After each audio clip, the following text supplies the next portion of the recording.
తీవ్ర ఇబ్బందుల్లో ఉన్నాము అని చెప్తున్నారు.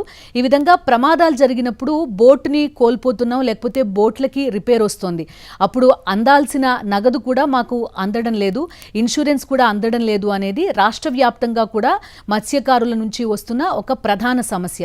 దీన్ని కూడా వైఎస్ జగన్మోహన్ రెడ్డి ఈరోజు అడ్రస్ చేయబోతున్నారు. ఇప్పుడు కారి చిన్న పరిస్థితి కూడా అదే, తన బోటుని కూడా కోల్పోయాడు, దానికి సంబంధించిన పరిహారం అందలేదు.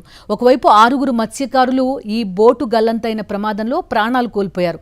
ఆ 6 కుటుంబాలు కూడా ప్రస్తుతం అనాథులుగా మారిపోయాయి. వీళ్ళందరినీ రెస్క్యూ చేయడంలో నిర్లక్ష్యం వహించడమే కాకుండా ఆ తర్వాత పరిహారం అందించడంలో కూడా, దాంతోపాటు ఈ మత్స్యకార కుటుంబాలను ఓదార్చడంలో కూడా ప్రభుత్వం కొంత నిర్లక్ష్యంగా వ్యవహరించింది అనేది ఈ కుటుంబాల నుంచి మనకి ప్రధానంగా వినిపిస్తున్న మాట. కనీసం ఆగి తమ బాధ ఏంటో తెలుసుకునే ప్రయత్నం కూడా చేయలేదు, తమకి ఆపన్న హస్తం అందించలేదు అని ఈ మత్స్యకార కుటుంబాలు ఆవేదన వ్యక్తం చేస్తున్నాయి. ఈ నిర్లక్ష్యాన్ని అడ్రస్ చేయడానికి, ఆ మత్స్యకార కుటుంబాల ఆవేదనను పంచుకోవడానికి వైఎస్ జగన్మోహన్ రెడ్డి విశాఖ వెళ్తున్నారు. ఇప్పటికే రైతుల సమస్యలు పుట్టెడు దుఃఖంలో ఉన్న పరిస్థితి, వాళ్ళని వైఎస్ జగన్మోహన్ రెడ్డి వరుసగా పరామర్శించడం, వారి కష్టాలు అడిగి తెలుసుకోవడం చూసాం. ఇప్పుడు ఈ పడవ గల్లంతైన ఘటనలో మత్స్యకార కుటుంబాల దగ్గరికి వెళ్ళి వాళ్ళని వైఎస్ జగన్మోహన్ రెడ్డి పరామర్శించబోతున్నారు. ఉమ్మడి విశాఖ జిల్లాకి సంబంధించిన కీలక నాయకులంతా కూడా వైఎస్ జగన్మోహన్ రెడ్డిని కలిసి వాళ్ళతో మాట్లాడుతున్న దృశ్యాలు కూడా ప్రస్తుతం మనం చూస్తున్నాం. ఆ నాయకులంతా కూడా వైఎస్ జగన్మోహన్ రెడ్డి చుట్టూ కూడా మనకి కనబడుతున్నారు. మరి కాసేపట్లో జబ్బర్ తోట మత్స్యకార కుటుంబాల దగ్గరికి వైఎస్ జగన్మోహన్ రెడ్డి చేరుకుంటారు. కాన్వాయ్ దిగి బయటకు వచ్చిన దృశ్యాలు కూడా ప్రస్తుతం మనం చూస్తున్నాం. కాసేపటి క్రితమే విశాఖ ఎయిర్పోర్ట్కి చేరుకున్నారు వైఎస్ జగన్. దారి పొడుగునా కూడా వైఎస్ఆర్సీపీ అధినేత మాజీ సీఎం వైఎస్ జగన్మోహన్ రెడ్డికి ఘన స్వాగతం లభించింది. దగ్గరుండి మరి అక్కడ జబ్బర్ తోట ప్రాంతానికి వైఎస్ జగన్మోహన్ రెడ్డిని తీసుకెళ్లిన దృశ్యాలు కూడా ప్రస్తుతం మనం చూస్తున్నాం.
విశాఖ జబ్బర్ తోట మత్స్యకార కుటుంబాల దగ్గరకు వైఎస్ జగన్మోహన్ రెడ్డి చేరుకున్న దృశ్యాలు ప్రస్తుతం మనం చూస్తున్నాం.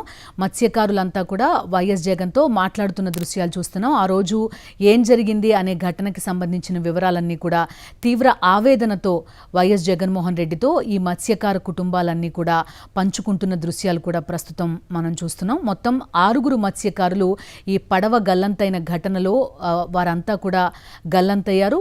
ఆ కుటుంబాలని వైఎస్ జగన్మోహన్ రెడ్డి పరామర్శిస్తున్న దృశ్యాలు కూడా ప్రస్తుతం మనం చూస్తున్నాం. ఆ ప్రాంతమంతా కూడా ఒక ఉద్విగ్న వాతావరణం కనిపిస్తోంది. వీరంతా కూడా ఈ 6 కుటుంబాలతో పాటు కారే చిన్న కుటుంబం కూడా తీవ్ర ఆవేదనలో ఉన్నారు. వారి కష్టాల్ని అడిగి తెలుసుకుంటున్నారు వైఎస్ జగన్మోహన్ రెడ్డి. బోటు ప్రమాదం ఏ విధంగా జరిగింది, ఆ తర్వాత ఏం జరిగింది అనే అంశాలని తెలుసుకుంటున్న విజువల్స్ కూడా మనం చూస్తున్నాం.